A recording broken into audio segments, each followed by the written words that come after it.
नमो उवच्छायाय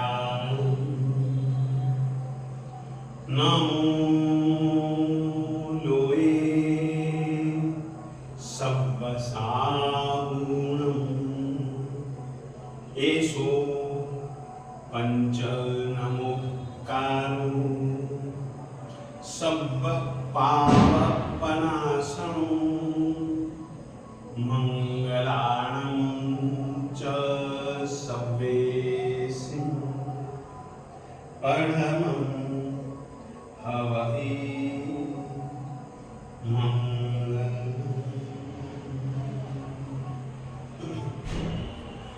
नामाकृति द्रव्यभावहि उन्नतस्त्री जगज्जनम क्षेत्रे काले च सर्वस्मिन्नर्हतः समुपास्महे आदिमं पृथिवीनाथ मादिमं निष्परिग्रहम् आदिमं तीर्थनाथं च ऋषभ स्वामिनं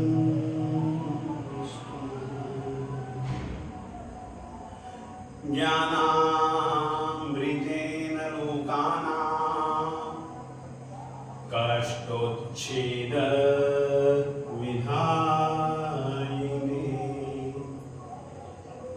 ऐदं युगेन वीराय नमो वल्लभ सूरये अज्ञानतिमिरान्धानां ज्ञानाञ्जनशलाकया चक्षुरुन्मीलितं येन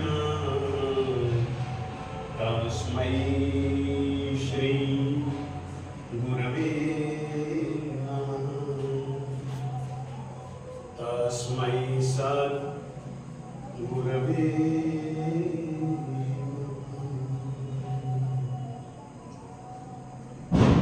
चत्तारि मंगलम्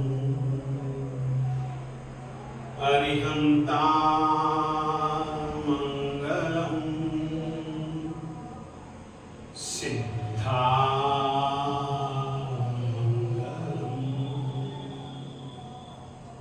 साहु मंगलम्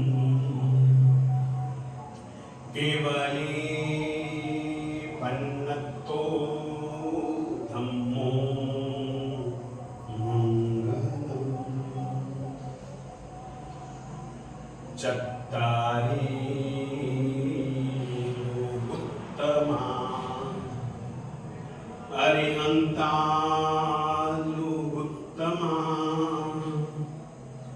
सिद्धा लोकोत्तमा साहु लोकोत्तमा केवली पन्नतो धम्मो लोकोत्तमो चत्तारि शरणं पवज्जामि अरिहन्ते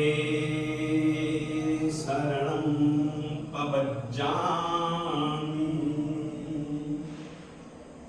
सिद्धे शरणं पवज्जामि साहु शरणं पवज्जामि केवली पन्नत्तं धम्मं शरणं पवज्जामि।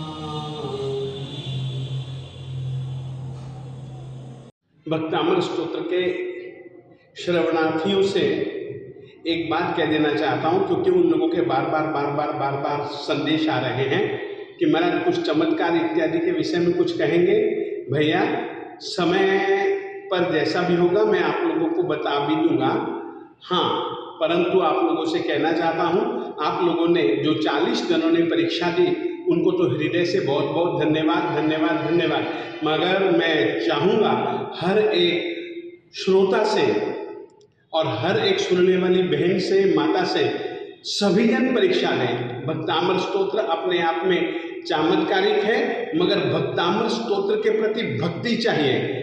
मेरा लक्ष्य केवल इतना ही है कि भक्तामृत स्तोत्र के विषय में बारीक से बारीक विशेषताएं, बारीक से बारीक उसका विस्तार, विवेचन, जैन आगम सिद्धांतों के तरफ से कैसा कैसा है और किस किस तरीके से उन्होंने आगमिक तथ्यों को सामान्य शब्दों से प्रस्तुत किया है, उस विषय की चर्चा भी अपन लोग भक्तामृत में करेंगे। परंतु आपसे आग्रह कर रहा हूं कि इस विषय की आप थोड़ी सी भी उपेक्षा न करें, समय पर सुने, समय पर सही ढंग से परीक्षा दें, जिससे कि आपको भी लाभ प्राप्त हो, हमको भी लाभ प्राप्त हो। अपना मुख्य उद्देश्य है भक्तामृत स्तोत्र का उच्चारण हम शुद्ध रूप से कैसे कर सकें। उसके लिए सबसे पहले भक्तामृत स्तोत्र के पहले श्लोक को ही अपन लोग एक उदाहरण के रूप में लेते हैं। स्तोत्र के अंदर रहे हुए शब्दों में व्यंजनों को जुदा कर दीजिएगा, स्वरों को जुदा कर दीजिएगा। श्लोक में शब्द यानी कि व्यंजन और स्वर एक जुड़े हुए,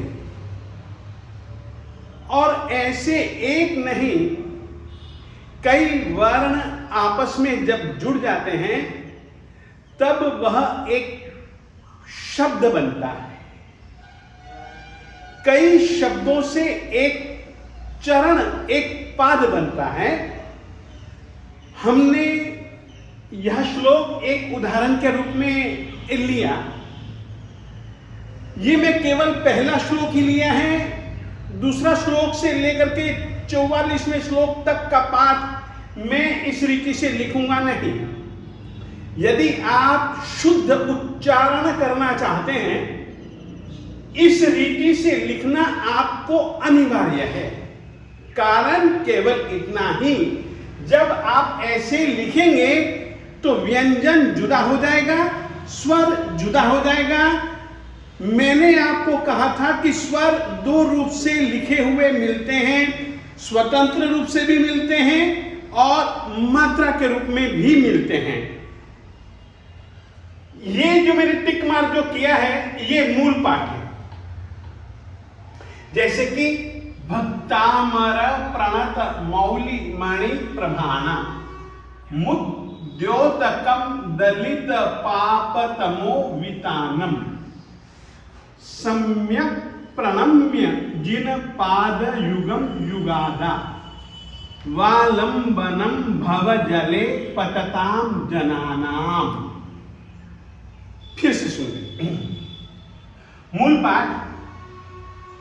मूल पाठ बिल्कुल शुद्ध लिखा हुआ होगा तो ही उसका उच्चारण आप शुद्ध कर पाएंगे।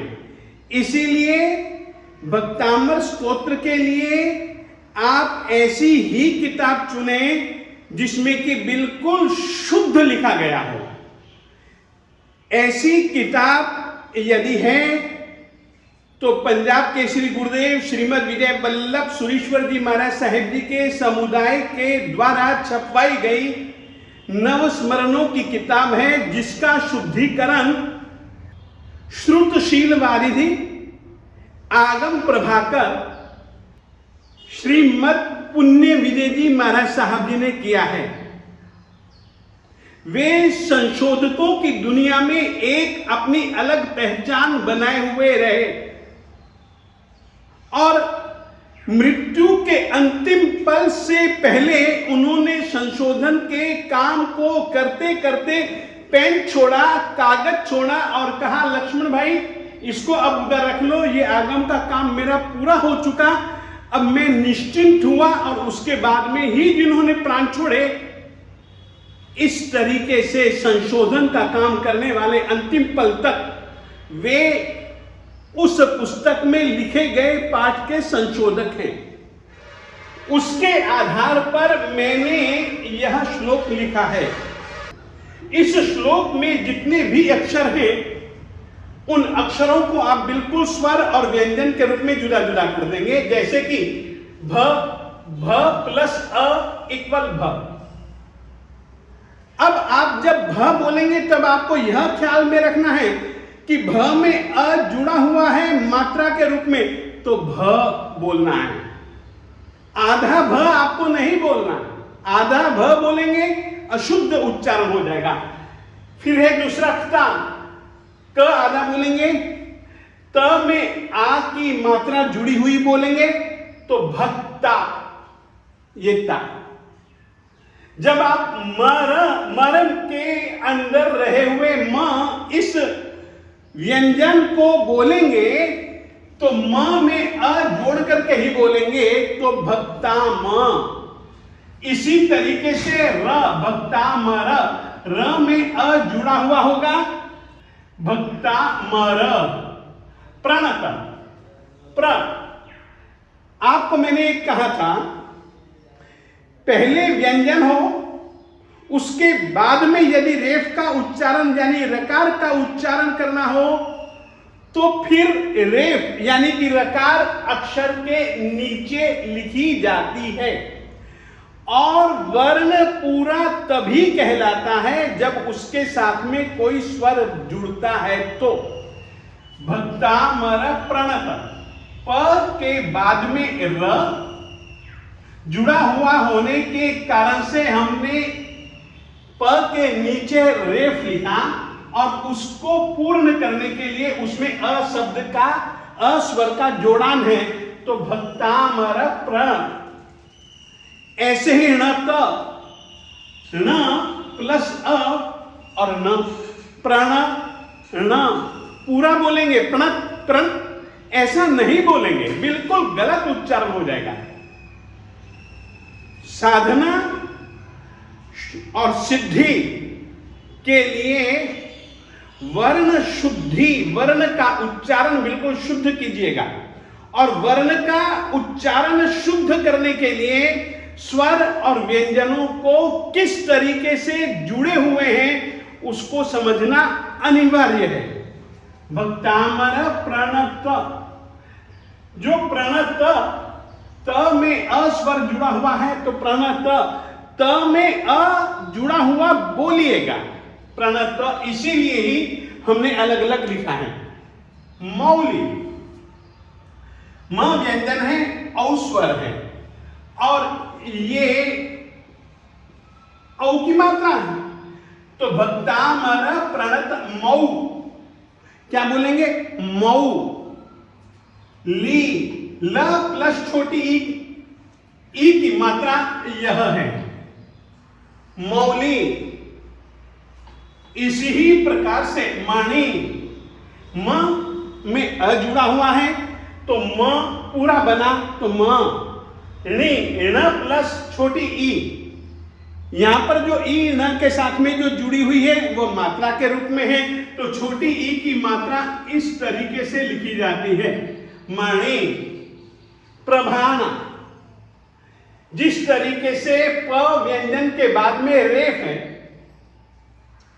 इस कारण से वो नीचे ही लिखी जाती है। यदि पहले रेफ हो बाद में व्यंजन हो तो याद रखिए वह इस रीति से लिखी जाती है।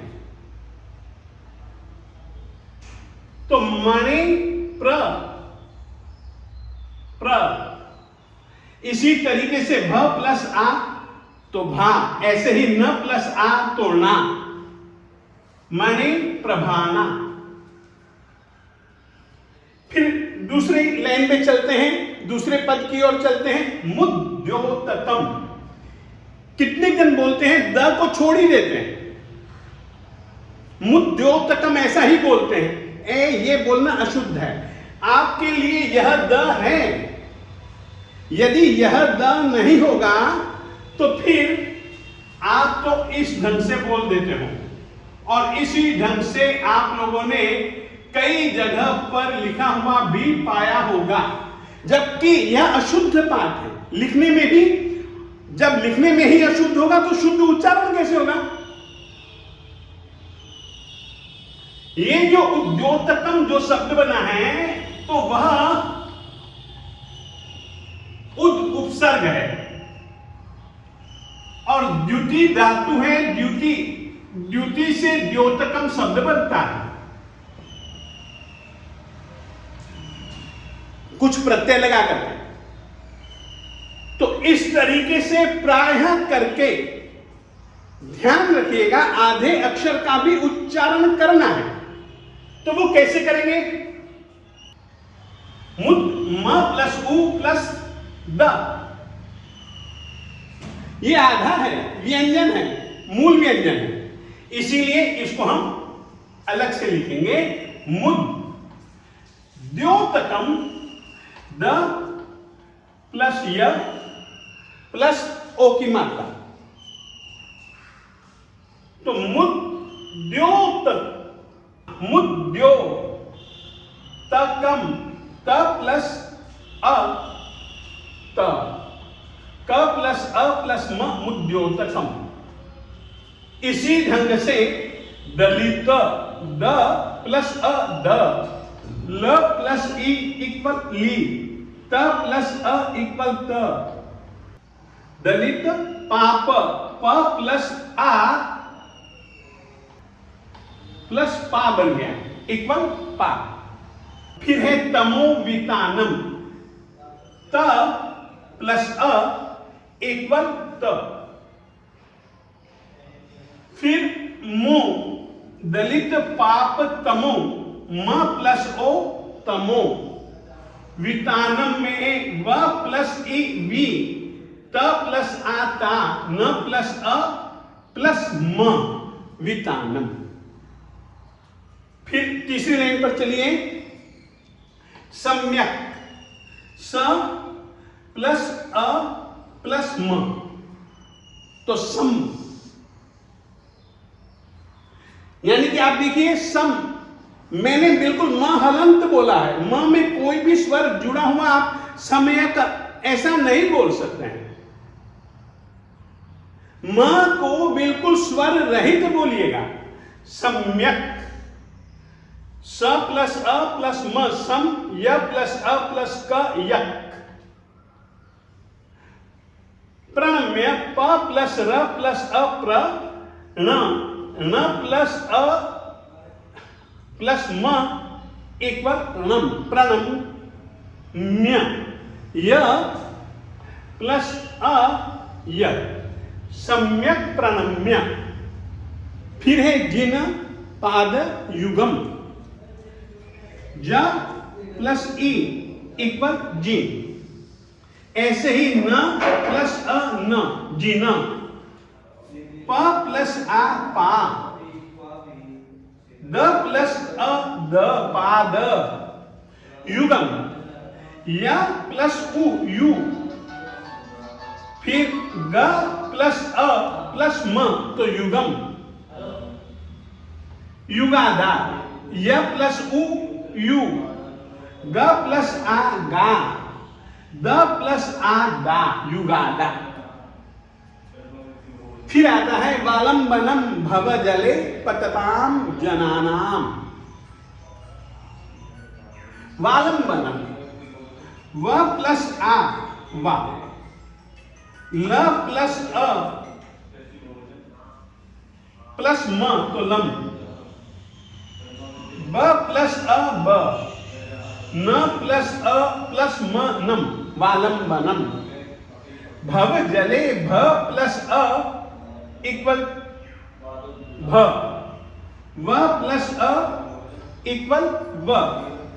ज प्लस अ इक्वल ज ल प्लस ए मात्रा के रूप में है, ए की ये मात्रा।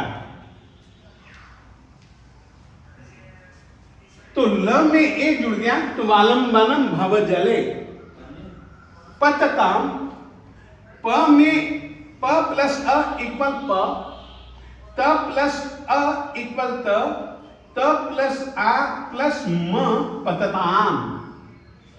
ज प्लस अ ज, न प्लस आ ना, न प्लस आ प्लस म ना।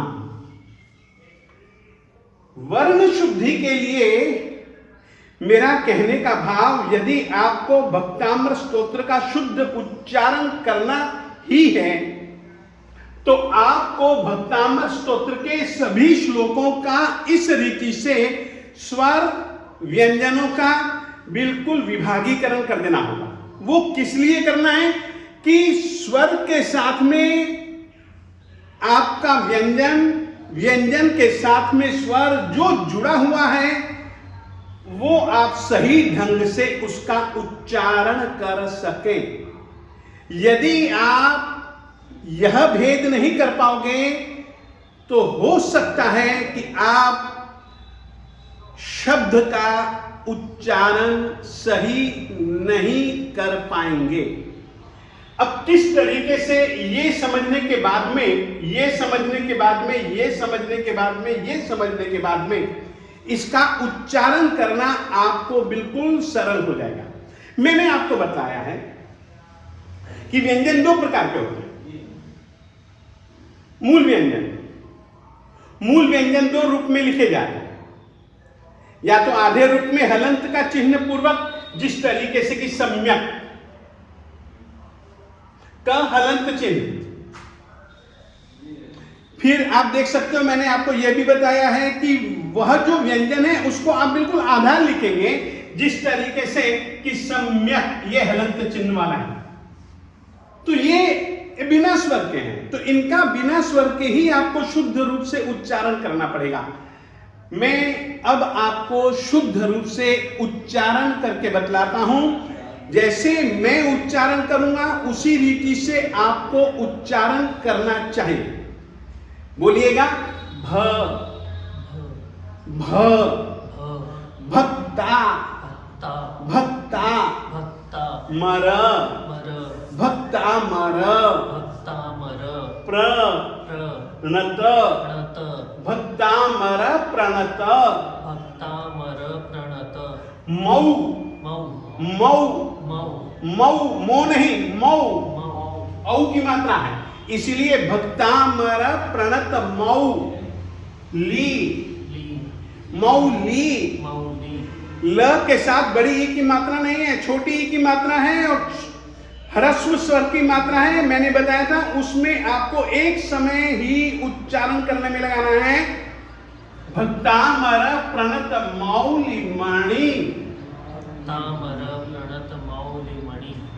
प्रभाणा प्रभाणा। भा बोले मुंह खोले, ना खोले मुंह खोले। आंख की मात्रा का उच्चारण मुंह खोले बिना नहीं होगा। फिर से मैं बुलवाता हूं, आप सुने और उसी ही ढंग से बोलने का प्रयास करें। भक्तामर प्रणत मौली, बोलिए। भक्तामर प्रणत मौली मणि प्रभाणा, मणि प्रभाणा। भक्तामर प्रणत मौली मणि प्रभाणा। भक्तामर प्रणत मौली मणि प्रभाणा। बस आगे चलते हैं। देखिए, म में ऊ है और द है। मुद मुद्योतकम, मुद्योतकम मुद्योतकम, मुद्योतकम। दलित दलित पाप पाप तमो तमो वितानम। वितानम। मुद्योतकम दलित पाप तमो वितानम। मुद्योतकम दलित पाप तमो वितानम। तीसरी लाइन चले, फिर से पहली दूसरी दोनों लाइनें वापस बोलिए। भक्तामर प्रणत मौली मणि प्रभाणा। मुद्योतकं दलित पाप तमोवितानम। तीसरी लाइन, सम्यक सम्यक सम्यक सम्यक प्रणम्य प्रणम्य सम्यक प्रणम्य सम्यक प्रणम्य जिन पादयुगम जिन पादयुगम जिन पादयुगम जिन पादयुगम युगादा युगादा युगादा युगादा वालंबनम वालंबनम वालंबनम। वालंबनम। देखिएगा, ल के ऊपर आपको कभी ऐसा अनुस्वार भी मिल सकता है, ये भी शुद्ध है। हमने म जुदा किया है, वह भी शुद्ध है, परंतु याद रखिएगा म के रूप में ही यहां पर अनुस्वार है। कारण मैंने कहा था कि अनुस्वार के बाद में जो व्यंजन हो, यदि वह कवर्ग चवर्ग टवर्ग तवर्ग पवर्ग में से है, तो कवर्ग का 5वां वर्ण आएगा, ऐसे ही चवर्ग का टवर्ग का तवर्ग का पवर्ग का। तो वालंबनम, वालंबनम में ल के ऊपर जो अनुस्वार है उसके बाद में ब है, तो ब जो है वो पवर्ग का है। पवर्ग का 5वां वर्ण है प प ब भ म, तो इसीलिए म। तो वालंबनम, वालंबनम, ल के बाद में जो उच्चारण करेंगे आप अनुस्वार का, वो आधे म के रूप में करेंगे। अनुस्वार का उच्चारण हमेशा, मैंने उसमें आपको कहा था, 12 खड़ी में जो अम बोला जाता है वो अ तो केवल उच्चारण के लिए है, क्योंकि अनुस्वार का उच्चारण स्वर के बिना नहीं किया जा सकता। तो ल में अ है, अ के बाद में अनुस्वार है, तो वालंबनम वालंबनम वालंबनम। वालंबनम। यदि अनुस्वार शब्द के अंत में आता है तो वो बिंदु के रूप में ही आपने को मिलेगा, जैसे कि वालंबनम, ठीक है। वो आपको दूसरे रूप में नहीं मिलेगा, जैसे कि पतताम अक्षर के अंत में है, तो ता के बाद त के बाद आ है, आ के बाद में म है, यानी व्यंजन है, तो पतताम। श्लोक जब पूरा होता है तब वह म हलंत ही लिखा जाता है। आप अनुस्वार नहीं डाल सकते हैं संस्कृत में, प्राकृत में डाल सकते हैं। आप संस्कृत भाषा में यदि श्लोक पूरा हो रहा है, पाद पूरा हो रहा है और उसके बाद में स्वर नहीं है, तो आपको म पूरा ही लिखना पड़ेगा। जैसे कि हमने यहां पर लिखा वितानम, देखिएगा ये पूर्ण विराम का चिन्ह है, यहां से आपकी तीसरी लाइन चालू हो रही है, तो यहां पर हमने म ही लिखना, कभी भी अनुस्वार मत लिखना, अशुद्ध माना जाता है। और अशुद्ध आलेखन और अशुद्ध उच्चारण दोनों ही ज्ञानावरणीय कर्म बंधन के हेतु हैं। इसीलिए मैं एक बार वापिस बोलता हूं और आपको कल से आपको 2-2 श्लोक लिखित रूप में इस रीति से, जिसमें कि व्यंजन जुदा हो, स्वर जुदा हो, स्वर जुदा हो, व्यंजन जुदा हो, यानी कि इस रीति से आपको लिख करके लाना ही लाना है। कल से मैं लिखित रूप में मैं नहीं दूंगा, आप लाइए, गलतियां मैं छांटूंगा और छांटने के बाद में आपको शुद्ध मैं बतलाऊंगा और उच्चारण ही मैं शुद्ध करना आपको सिखलाऊंगा। पहला श्लोक तो मैंने एक उदाहरण के बतौर पर आपको दिया, मैं अब इसका बिल्कुल शुद्ध उच्चारण करता हूं और उसके बाद में आपको भी उसका शुद्ध उच्चारण करना है। भक्तामर प्रणत मौली मणि प्रभाना मुद्योतकं गलित पाप तमोवितानम सम्यक प्रणम्य जिन पादयुगम युगादा वालंबनम भवजले पतताम जनानाम।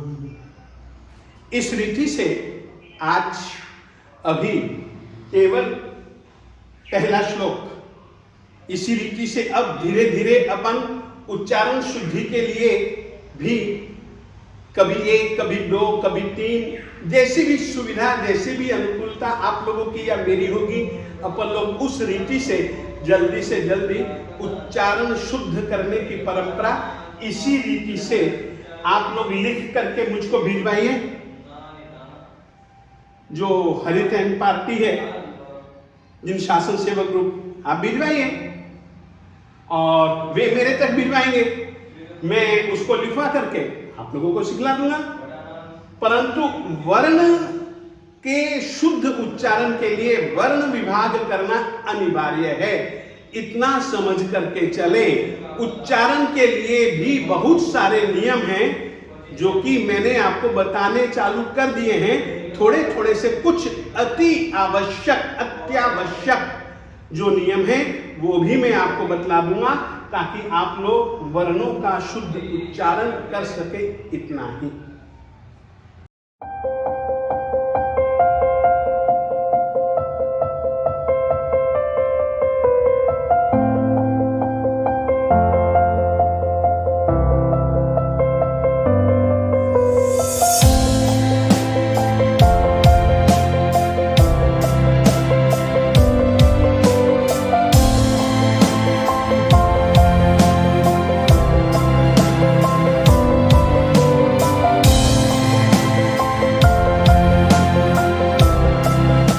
आदिनाथ अवतारी भव सिंधु पार उतारी।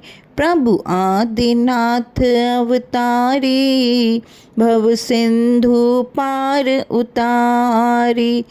नाभिराए मरुदेवी नंदा मुख शारद पूनम को चंदा। भवि चकोर मन होत आनंदा मूर्ति मोहन गारी। सुर सेवे चार प्रकारी। प्रभु आदिनाथ अवतारी भव सिंधु पार उतारी। 54 जन्म दीक्षा मन मोहे केवल ज्ञान कल्याणक सोहे। स्याद वाद वाणी भवि भोहे तोष 18 जारी। लिए धार प्रभु गुण बारी। प्रभु आदिनाथ अवतारी भव सिंधु पार उतारी। अष्टापद गिरि मोक्ष पधारे 5 कल्याणक ये हैं सारे। जो सेवे पावे फल भारे।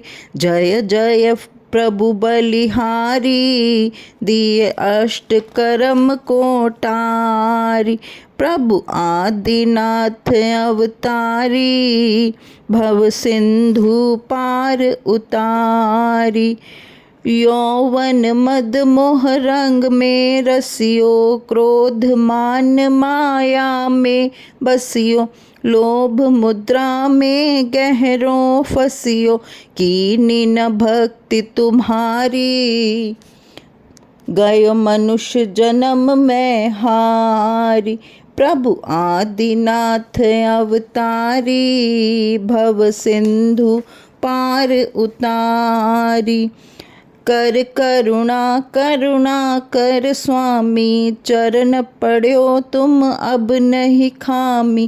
कर करुणा स्वामी चरण पड़ो तुम अब नहीं खामी। वल्लभ आत्म आनंद पामी। वल्लभ आत्म आनंद पामी। फिर न बनूं संसारी हो फिर न बनो संसारी। सदचिद गण रूप विहारी। प्रभु आदिनाथ अवतारी भव सिंधु पार उतारी। प्रभु आदिनाथ अवतारी भव सिंधु पार उतारी। शिवमस्तु सर्वजगतः परहितनिरता भवन्तु भूतगणाः दोषाः प्रयान्तु नाशम् सर्वत्र सुखी भवतु लोकः सर्वमङ्गलमाङ्गल्यम्